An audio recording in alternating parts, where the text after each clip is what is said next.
जय श्री कृष्ण। प्रिय भक्तों, आप सभी को इस पावन दुर्गाष्टमी की ढेरों शुभकामनाएं। नवरात्रि का प्रत्येक दिन मां आदिशक्ति की आराधना के लिए अत्यंत शुभ माना गया है, लेकिन दुर्गाष्टमी का दिन विशेष रूप से मां महागौरी और मां दुर्गा की कृपा प्राप्त करने का महापर्व माना जाता है। शास्त्रों में कहा गया है कि इस दिन की गई पूजा, मंत्र जप, पाठ और साधना का फल कई गुना बढ़ जाता है।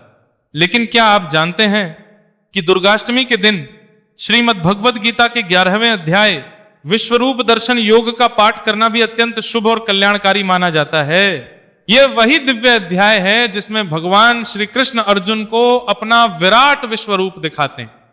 उस दिव्य स्वरूप में संपूर्ण ब्रह्मांड, समस्त देवता, ग्रह, नक्षत्र, काल और स्वयं आदिशक्ति की दिव्य ऊर्जा समाहित दिखाई देती है।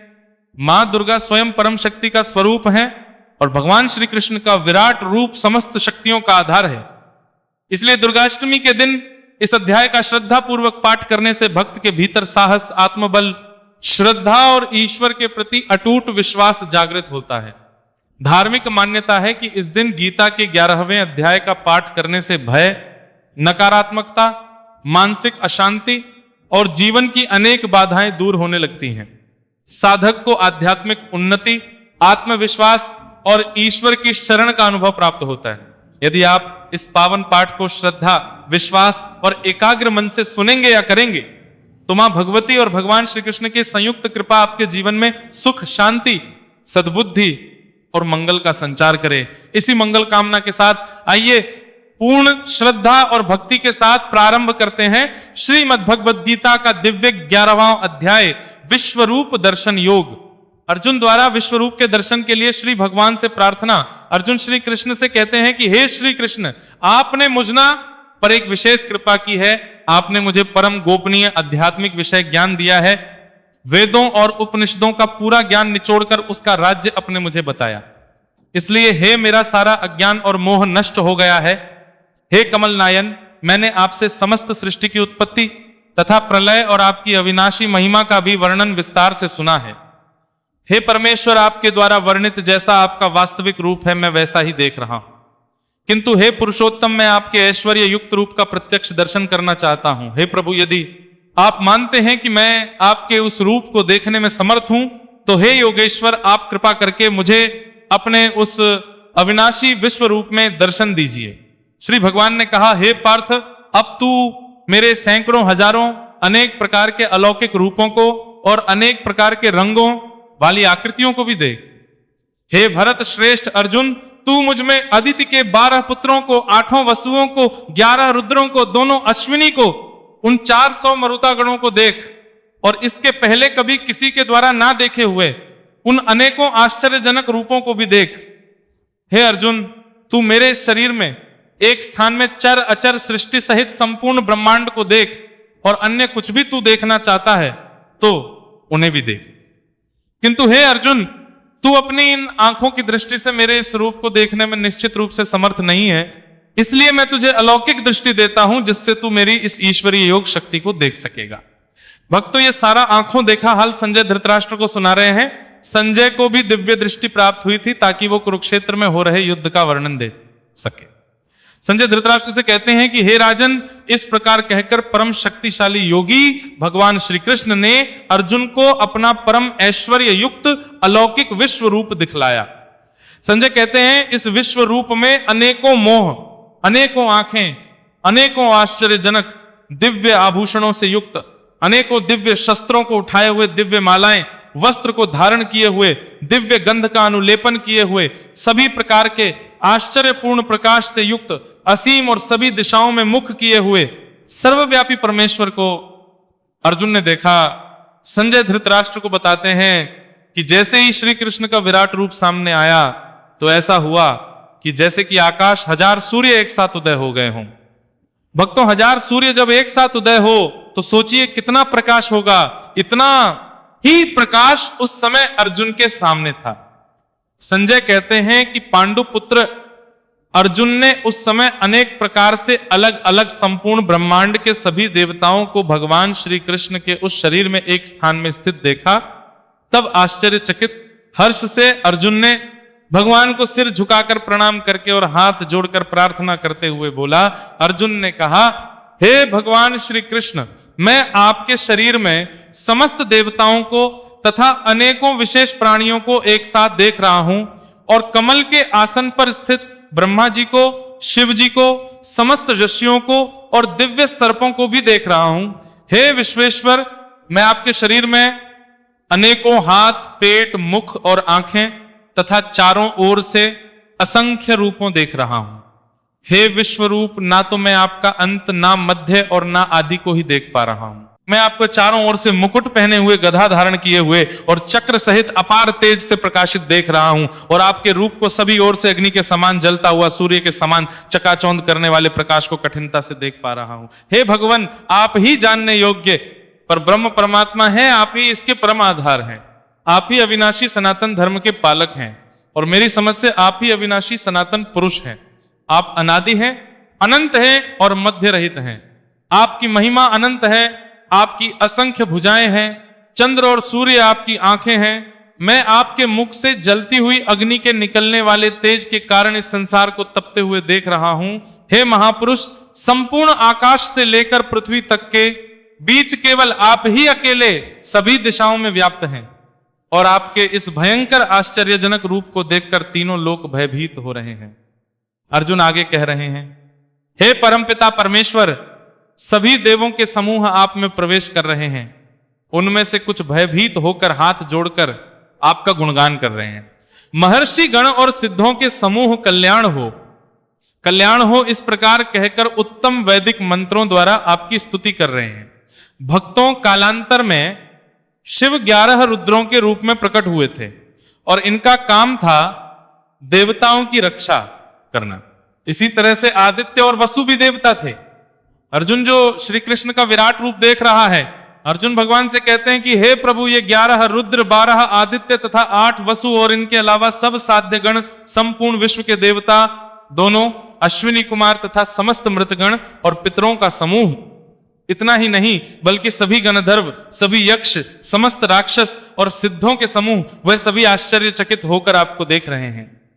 हे महाबाहु, आपके अनेकों मुख, आंखें, अनेकों हाथ, जंघा, पैरों, अनेकों पेट और अनेक दांतों के कारण विराट रूप को देखकर सभी लोग व्याकुल हो रहे हैं और उन्हीं की तरह मैं भी व्याकुल हो रहा हूं। हे विष्णु, आकाश को स्पर्श करता हुआ अनेकों प्रकाशमान रंगों से युक्त मुख को फैलाए हुए और आपकी चमकती हुई बड़ी बड़ी आंखों को देखकर मेरा मन भयभीत हो रहा है। मैं ना तो धैर्य धारण कर पा रहा हूं और ना ही शांति को प्राप्त कर पा रहा हूं। इस प्रकार दांतों के कारण विकराल और प्रलयंकारी अग्नि के समान आपके मुखों को देखकर मैं आपकी ना तो कोई दिशा को जान पा रहा हूं और ना ही रहा हूं। इसलिए हे देवेश, हे जगन निवास, आप मुझ पर प्रसन्न हो। भक्तों, अभी तक तो अर्जुन को रुद्र, आदित्य, वसु और देवता दिख रहे थे, लेकिन अब उसे कुछ ऐसा दिख रहा है जो और भी भयानक है। अर्जुन कहते हैं, धृतराष्ट्र के सभी पुत्र अपने समस्त सहायक वीर राजाओं सहित तथा पिता महाभीष्म, द्रोणाचार्य, सूत पुत्र कर्ण और हमारे पक्ष के भी प्रधान योद्धा आपके भयानक दांतों वाले विकराल मुख में तेजी से प्रवेश कर रहे हैं और उनमें कुछ तो दांतों के दोनों सिरों के बीच में फंसकर चूर्ण होते हुए दिखाई दे रहे हैं। जिस प्रकार नदियों की अनेकों जल है और हमारे पक्ष के बीच में धाराएं बड़े वेग से समुद्र की ओर दौड़ती हुई प्रवेश करती हैं, उसी प्रकार मनुष्य लोक के सभी वीर योद्धा भी आपके आग उगलते हुए मुखों में प्रवेश कर रहे हैं। जिस प्रकार पतंगे अपने विनाश के लिए जलती हुई अग्नि में बड़ी तेजी से प्रवेश करते हैं, उसी प्रकार ये सभी लोग भी अपने विनाश के लिए बहुत तेजी से आपके मुखों में प्रवेश कर रहे हैं। हे विश्वव्यापी भगवान, आप उन समस्त लोगों को जलते हुए सभी मुखों द्वारा निगलते हुए सभी ओर से चाट रहे हैं और आपके भयंकर तेज प्रकाश की किरणें संपूर्ण ब्रह्मांड को आच्छादित करके झुलसा रही हैं। हे सभी देवताओं में श्रेष्ठ, कृपा करके आप मुझे बतलाइए कि आप इतने भयानक रूप वाले कौन हैं। मैं आपको करता हूं, आप मुझ पर प्रसन्न हो। आप ही निश्चित रूप से आदि भगवान हैं। मैं आपको विशेष रूप से जानना चाहता हूं क्योंकि मैं आपके स्वभाव को नहीं जानता हूं। भक्तों, अब भगवान श्री कृष्ण अपने प्रभाव का वर्णन करेंगे। श्री भगवान ने कहा, मैं इस स्वभाव को क्या वर करने के लिए संपूर्ण संसार का नष्ट करने वाला महाकाल हूं। इस समय इन समस्त प्राणियों का नाश करने के लिए लगा हुआ हूं। यहां स्थित सभी विपक्षी पक्ष के योद्धा तेरे युद्ध पर भी भविष्य में नहीं रहेंगे। हे सभ्यसाची, इसलिए तू यश को प्राप्त करने के लिए युद्ध करने के लिए खड़ा हो और शत्रुओं को जीतकर सुख संपन्न राज्य का भोग कर। यह सभी पहले ही मेरे ही द्वारा मारे जा चुके हैं, तू तो युद्ध में केवल निमित्त बनेगा। द्रोण, भीष्म, जयद्रथ, कर्ण और भी अन्य अनेक मेरे द्वारा मारे हुए इन महान योद्धाओं से तू बिना किसी भय से विचलित हुए युद्ध कर। इस युद्ध में निश्चित रूप से शत्रुओं को जीतेगा।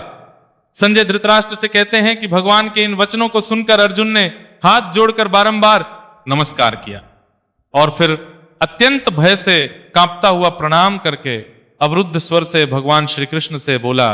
अर्जुन ने कहा, हे अंतर्यामी प्रभु, यह उचित ही है कि आपके नाम के कीर्तन से संपूर्ण संसार अत्यंत हर्षित होकर आपके प्रति हो रहा है तथा आसुरी स्वभाव के प्राणी आपके भय के कारण इधर उधर भाग रहे हैं और सभी सिद्ध पुरुष आपको नमस्कार कर रहे हैं। हे महात्मा, ये सभी श्रेष्ठ जन आपको नमस्कार क्यों ना करें, क्योंकि आप ही ब्रह्मा को भी उत्पन्न करने वाले हैं। हे अनंत, हे देवादिदेव, हे जगत के आश्रय, आप अविनाशी, समस्त कारणों के मूल कारण और आप ही परम तत्व हैं। आप सनातन पुरुष हैं, आप इस संसार के परम आश्रय हैं, आप जानने योग्य हैं तथा आप ही जानने वाले हैं। आप ही परम धाम हैं और आपके ही द्वारा यह संसार अनंत रूपों में व्याप्त है। आप वायु, यम, अग्नि, वरुण, चंद्रमा तथा सभी प्राणियों के पिता ब्रह्म भी हैं और आप ही ब्रह्मा के पिता भी हैं। आपको बारंबार नमस्कार, आपको हजारों बार नमस्कार, नमस्कार हो, फिर भी आपको बार बार नमस्कार करता हूं। हे असीम शक्तिमान, मैं आपको आगे से, पीछे से और सभी ओर से भी नमस्कार करता हूं, क्योंकि आप ही सब कुछ हैं। आप अनंत पराक्रम के स्वामी हैं, आप ही से समस्त संसार व्याप्त है, इसलिए हे प्रभु, आप ही सब कुछ हैं।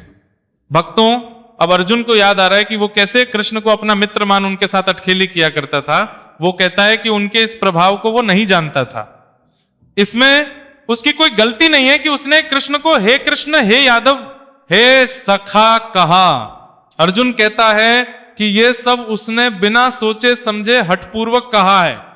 हे अछूत, यही नहीं, हंसी मजाक में आराम करते हुए, सोते हुए, बैठते हुए या भोजन करते हुए, कभी अकेले में या कभी भक्तों के सामने मैंने आपका जो अनादर किया है, उन सभी अपराधों के लिए मैं क्षमा मांगता हूं। हे भगवान, वो सब मूर्खतावश या प्रेमवश कहे गए थे, कृपया मुझे क्षमा करें प्रभु। हे प्रभु, आप इस छल और अचल जगत के पिता और आप ही इस जगत में पूजनीय आध्यात्मिक गुरु हैं। हे अचिंत शक्ति वाले प्रभु, तीनों लोकों में अन्य ना तो कोई आपके समान हो सकता है और ना ही कोई आपसे बढ़कर हो सकता है। इसलिए मैं समस्त जीवों के पूजनीय भगवान के चरणों में गिरकर साष्टांग प्रणाम करके आपकी कृपा के लिए प्रार्थना करता हूं। हे मेरे, जिस प्रकार पिता अपने पुत्र के अपराधों को, मित्र अपने मित्र के अपराधों को और प्रेमी अपनी प्रिया के अपराधों को सहन कर लेता है, उसी प्रकार आप मेरे अपराधों को सहन करने की कृपा करें। पहले कभी ना देखे गए आपके इस रूप को देखकर मैं हर्षित हो रहा हूं और साथ ही मेरा मन भय के कारण विचलित भी हो रहा है। इसलिए हे देवताओं के स्वामी, हे जगत के आश्रय, आप मुझ पर प्रसन्न होकर अपने पुरुषोत्तम चतुर्भुज विष्णु रूप को मुझे दिखलाइए। हे हजारों वाले विराट स्वरूप भगवान, मैं आपके मुकुट धारण किए हुए और हाथों में शंख, चक्र, गदा और पद्म लिए रूप का दर्शन करना चाहता हूं। कृपा करके आप चतुर्भुज रूप में प्रकट हों। श्री भगवान ने कहा, हे अर्जुन, मैंने प्रसन्न होकर अपनी अंतरंगा शक्ति के प्रभाव से तुझे अपना दिव्य विश्व रूप दिखाया है। मेरे इस तेजोमय अनंत विश्व रूप को तेरे अतिरिक्त अन्य किसी द्वारा पहले कभी नहीं देखा गया। हे कुरुश्रेष्ठ, मेरे इस विश्व रूप को मनुष्य लोक में न तो यज्ञों के द्वारा, न वेदों के अध्ययन द्वारा, न दान के द्वारा, न पुण्य कर्मों के द्वारा और न कठिन तपस्या द्वारा ही देखा जाना संभव है। मेरे इस विश्व रूप को तेरे अतिरिक्त अन्य किसी के द्वारा पहले कभी नहीं देखा गया है। हे मेरे परम भक्त, तू मेरे इस विकराल रूप को देखकर न तो अधिक विचलित हो और न ही मोहग्रस्त हो। अब तू फिर सभी चिंताओं से मुक्त होकर प्रसन्न चित्त से मेरे इस चतुर्भुज रूप को देख। संजय धृतराष्ट्र से कहते हैं, वासुदेव, भगवान श्री कृष्ण ने अर्जुन से इस प्रकार कहने के बाद अपना विष्णु स्वरूप चतुर्भुज रूप को प्रकट किया और फिर 2 भुजाओं वाले मनुष्य स्वरूप को प्रदर्शित करके भयभीत अर्जुन को धैर्य बंधाया। अर्जुन ने कहा, हे जनार्दन, आपके इस अत्यंत सुंदर मनुष्य रूप को देखकर अब मैं स्थिर चित्त हो गया हूं और अपनी स्वाभाविक स्थिति को प्राप्त हो गया हूं। श्री भगवान ने कहा, मेरा जो चतुर्भुज रूप तुमने देखा है उसे देख पाना अत्यंत दुर्लभ है। देवता भी इस शाश्वत रूप के दर्शन की आकांक्षा करते रहते हैं। मेरे इस चतुर्भुज रूप को, जिसको तेरे द्वारा देखा गया है, इस रूप को न वेदों के अध्ययन से, न तपस्या से, न दान से और न यज्ञ से देखा जाना संभव है। हे परंतप, अर्जुन, केवल अनन्य भक्ति के द्वारा ही मेरा साक्षात दर्शन किया जा सकता है, मेरे वास्तविक स्वरूप को जाना जा सकता है और इसी विधि से मुझ में प्रवेश भी पाया जा सकता है। हे पांडुपुत्र, जो मनुष्य केवल मेरी शरण होकर मेरे ही लिए संपूर्ण कर्तव्य कर्मों को करता है, मेरी भक्ति में स्थित रहता है, सभी कामनाओं से मुक्त रहता है और समस्त प्राणियों से मैत्री भाव रखता है, वह मनुष्य निश्चित रूप से मुझे ही करता है। इस प्रकार उपनिषद, ब्रह्म विद्या तथा योग शास्त्र रूप श्रीमद् भगवद गीता के श्री कृष्ण अर्जुन संवाद में विश्व रूप दर्शन योग नाम का 11वां अध्याय संपूर्ण हुआ। भक्तों, पद्म पुराण में भगवद गीता के 11वें अध्याय की महिमा का वर्णन है। आइए उसे सुनते हैं। एक बार माता पार्वती ने भगवान शिव से पूछा कि हे प्रभु, श्रीमद् भगवद गीता के 11वें अध्याय का क्या महत्व है। भगवान शिव, हे पार्वती, अब तुम 11वें अध्याय के महात्म्य की परम पावन कथा सुनो। इसके श्रवण मात्र से महान पादकों का नाश हो जाता है। हे पार्वती, प्रणीता नदी के तट पर मेघनकर नाम से विख्यात एक बहुत बड़ा नगर है। उसके 4 दीवारी और द्वार बहुत ऊंचे हैं। वहां बड़ी बड़ी विश्रामशालाएं हैं जिनमें सोने के खंभे शोभा दे रहे हैं। उस नगर में श्रीमान, सुखी, शांत, सदाचारी तथा जितेंद्रिय मनुष्यों का निवास है। वहां हाथ में सारंग नामक धनुष धारण करने वाले जगदीश्वर भगवान विष्णु विराजमान हैं। वे परब्रह्म के साकार स्वरूप है, संसार के नेत्रों को जीवन प्रदान करने वाले हैं। उनका गौरवपूर्ण श्री विग्रह भगवती लक्ष्मी के नेत्र कमलों द्वारा पूजित होता है। भगवान की वह झांकी वामन अवतार की है। मेघ के समान उनका श्याम वर्ण तथा कोमल है। वृक्ष स्थल पर श्रीवत्स का चिन्ह शोभा पाता है। वे कमल और वनमाला से सुशोभित है, अनेक प्रकार के आभूषणों से सुशोभित हो भगवान वामन रत्न युक्त समुद्र के सदृश जान पड़ते हैं।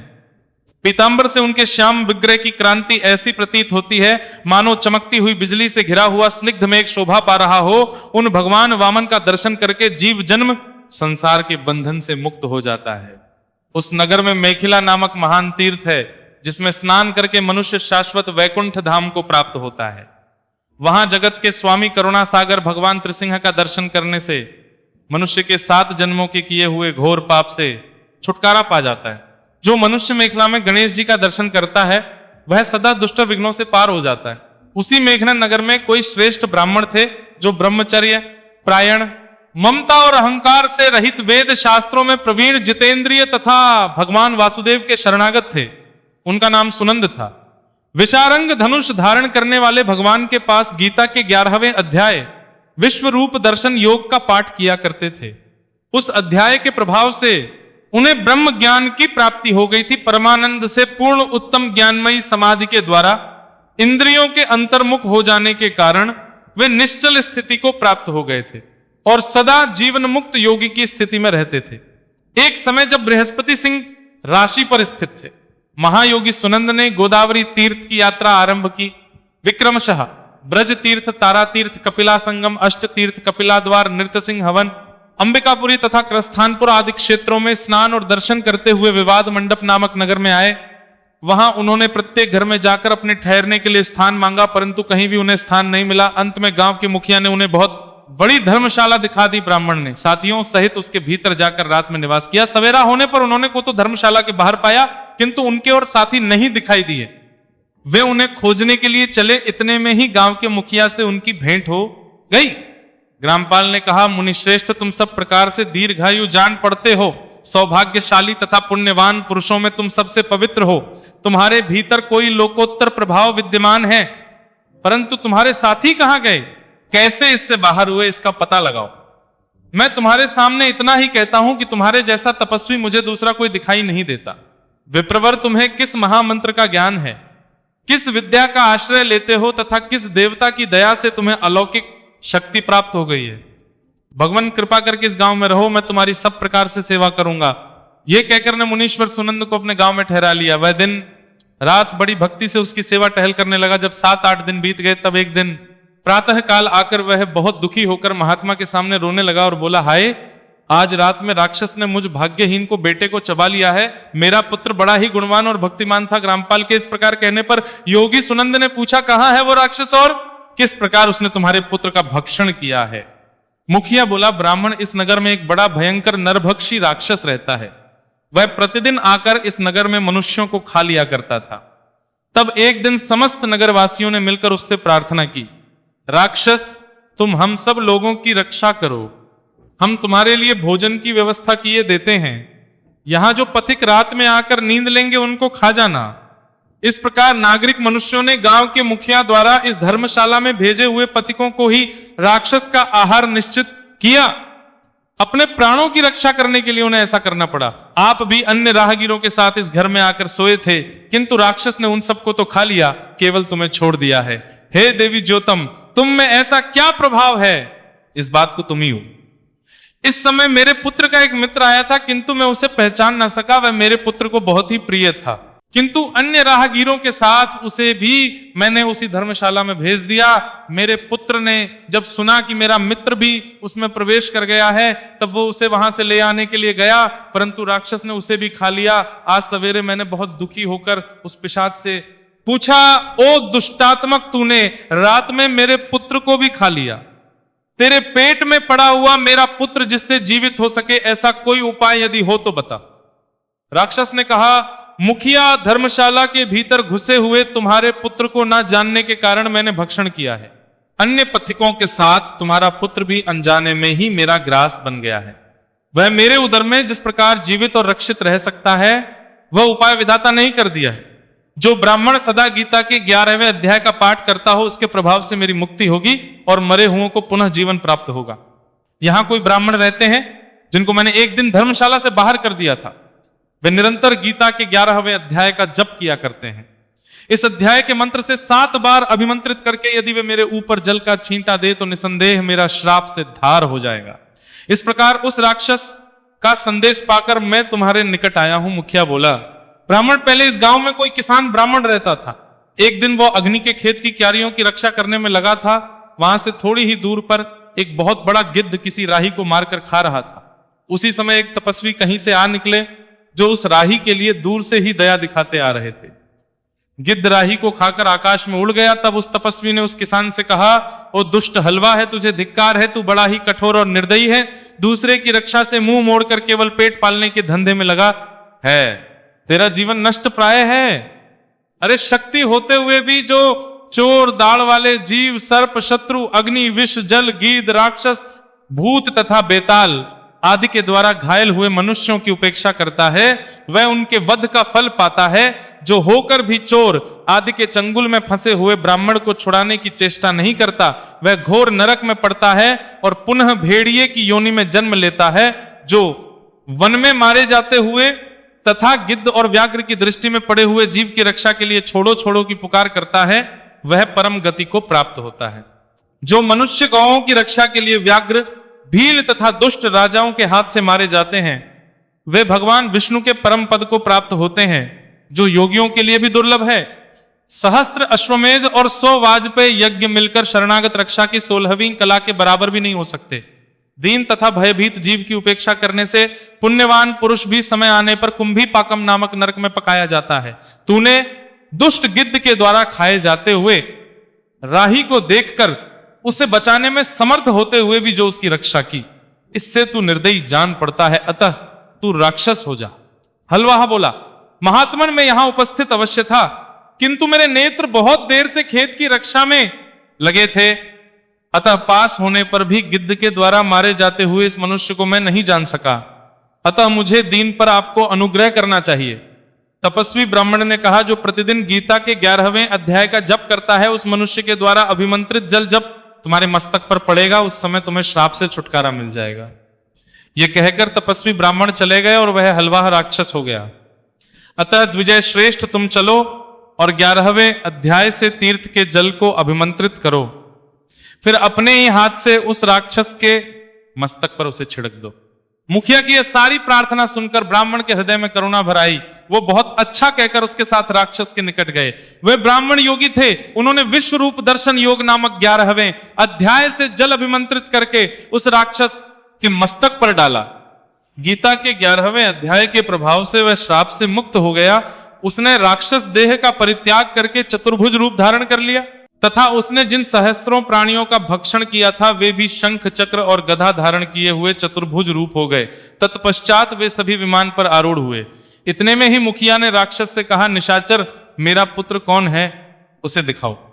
उसके यूं कहने पर दिव्य बुद्धि वाले राक्षस ने कहा, ये जो तमाल के समान श्याम, 4 भुजाधार माणिक्यमय मुकुट से सुशोभित तथा दिव्य मणियों के बने हुए कुंडलों से अलंकृत है, हार पहनने के कारण जिनके कंधे मनोहर प्रतीत होते हैं, जो सोने के भुजबंदों से विभूषित कमल के समान नेत्र वाले स्निग्ध रूप तथा हाथ में कमल लिए हुए हैं और दिव्य विमान पर बैठकर देवत्व को प्राप्त हो चुके हैं, इन्हीं को अपना पुत्र समझो। यह सुनकर मुखिया ने उसी रूप में को देखा और उसे अपने घर ले जाना चाहा। यह देख उसका पुत्र हंस पड़ा और इस प्रकार कहने लगा। पुत्र बोला, मुखिया, कई बार तुम भी मेरे पुत्र हो चुके हो। पहले मैं तुम्हारा पुत्र था किंतु अब देवता हो गया हूं। इन ब्राह्मण देवता के प्रसाद से वैकुंठ धाम को जाऊंगा। देखो, यह निशाचर भी चतुर्भुज रूप को प्राप्त हो गया। 11वें अध्याय के महात्म्य से यह सब लोगों के श्री विष्णु धाम को जा रहा है। अतः तुम भी इन ब्राह्मण देव से गीता के 11वें अध्याय का अध्ययन करो और निरंतर उसका जप करते रहो। इसमें संदेह नहीं कि तुम्हारी भी ऐसी ही उत्तम गति होगी। मनुष्यों के लिए साधु पुरुषों का संग सर्वथा दुर्लभ है, वह भी इस समय तुम्हें प्राप्त है। अतः अपना अभीष्ट सिद्ध करो। धन, भोग, दान, यज्ञ, तपस्या और पूर्व कर्मों से क्या लेना है? विश्व रूप के पाठ से ही परम कल्याण की प्राप्ति हो जाती है। पूर्णानंद संदोह स्वरूप श्री कृष्ण नामक ब्रह्म के मुख से कुरुक्षेत्र में अपने मित्र अर्जुन के प्रति जो अमृतमय उपदेश निकला था, वही श्री विष्णु का परम तात्विक रूप है। तुम उसी का चिंतन करो, वह मोक्ष के लिए प्रसिद्ध रसायन है। संसार भय से डरे हुए मनुष्यों की आदि व्याधि का विनाशक तथा अनेक जन्म के दुखों का नाश करने वाला है। मैं उसके सिवा दूसरे किसी साधन को ऐसा नहीं देखता, अतः उसी का अभ्यास करो। श्री महादेव कहते हैं कि हे पार्वती, यह कहकर वह सबके साथ श्री विष्णु के परमधाम को चला गया। तब मुखिया ने ब्राह्मण के मुख से उस अध्याय को सुना। फिर वे दोनों ही उसके महात्म्य से विष्णु धाम को चले गए। पार्वती, इस प्रकार तुम्हें 11वें अध्याय की महात्म्य की कथा सुनाई है। इसके श्रवण महान पातकों का नाश हो जाता है। भक्तों, अगर आपको हमारा यह वीडियो पसंद आया तो कमेंट में जय श्री राधे कृष्ण लिखें और ऐसे ही प्रेरणादायक वीडियो देखने के लिए हमारे चैनल को सब्सक्राइब कर लें। जय श्री राधे कृष्ण।